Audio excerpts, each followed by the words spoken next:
আসসালামু আলাইকুম রহমতুল্লাহ।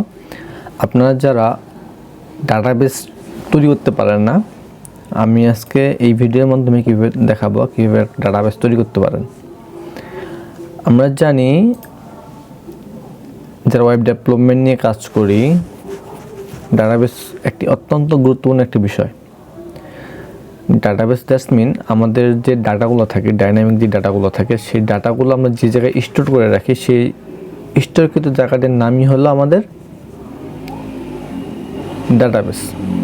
অর্থাৎ আমি যখন একটি প্রোডাক্ট আপলোড করব, আমি যখন একটি ডাটা আপডেট দিলে সেটি আমার যে ডাটাবেস আছে সেই ডাটাবেসে সেভ হয়ে থাকবে।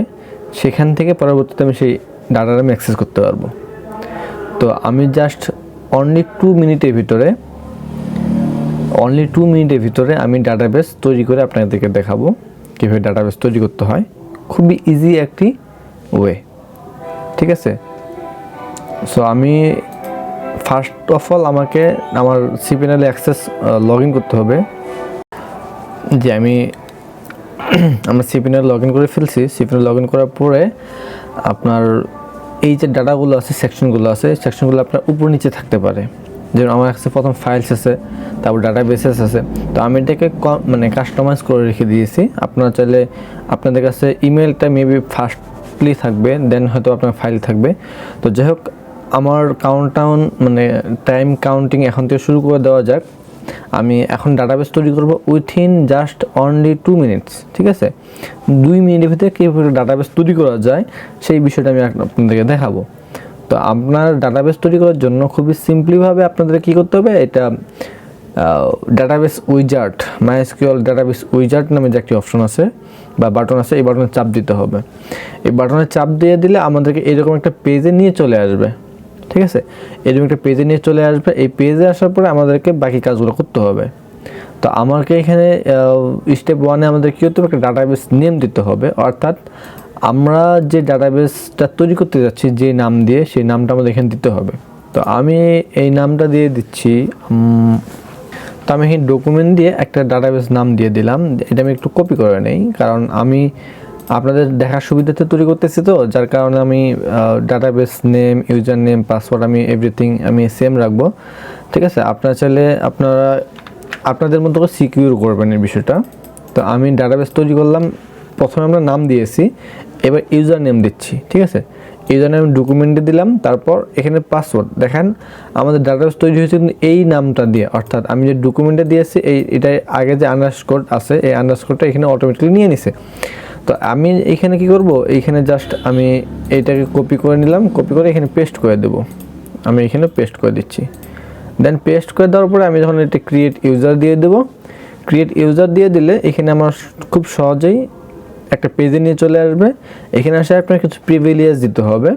প্রিভিলেজ দ্যাটস মিন আপনার এই যে ডাটাবেসটা তৈরি করতেছি, এই ডাটাবেসটাতে কী কী করা যাবে, অল্টার, ক্রিয়েট, তারপর ডিলিট, তারপর ড্রপ, এক্সিকিউশন, ইনসার্ট, আপডেট, আমরা যে কাজগুলো করে থাকি আর কি, সব কিছু করার জন্য আমাদেরকে এখানে অ্যাক্সেস দিতে হবে। তো আমি এখানে এখানে অল চাপ দিয়ে দেবেন, বা আপনি চাইলে একটা করে দিতে পারেন, এটা আপ টু ইউ। তো এখানে অলগুলো সিলেক্ট করে দিতে হবে। তো এখানে নেক্সট দিলে আমার ডাটাবেস কিন্তু দেখেন কি হচ্ছে।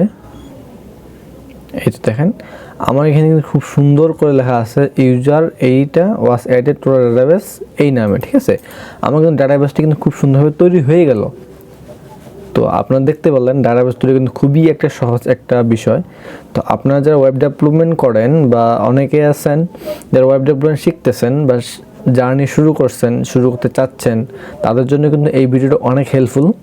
কারণ আপনি যখন ডাটাবেস তৈরি করা শিখবেন, তখন আপনি নিজে থেকে একটা আইডিয়া নিতে পারবেন যে এই ডাটাবেস তৈরি করার পরে আমি কীভাবে আমার প্রোডাক্ট বা আমার ডাটাগুলো আমি ডাটাবেসে স্টোর করে রাখবো, ঠিক আছে। তো এই হলো বিষয়াদি। তো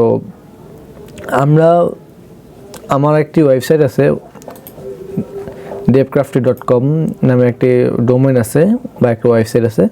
এখানে আসার পরে আপনি চাইলে ই-কমার্স রিলেটেড অনেকগুলো প্রোডাক্ট আপনি এখানে নিতে পারবেন। আপাতত একটা থিম এখানে অ্যাভেলেবল আছে, আপনি চাইলে এখানে ডেমো দেখতে পারবেন, ডিটেলস দেখতে পারবেন, এখানে বাই করতে পারবেন।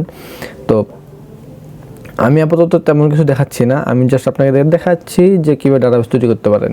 তো এই ওয়েবসাইট থেকে কীভাবে একটি ডোমেন একটি ওয়েবসাইট আপনি কীভাবে এখানে ক্রয় করবেন, এই সব বিষয়াদি পার্ট বাই পার্ট আমার এই চ্যানেলে থাকবে।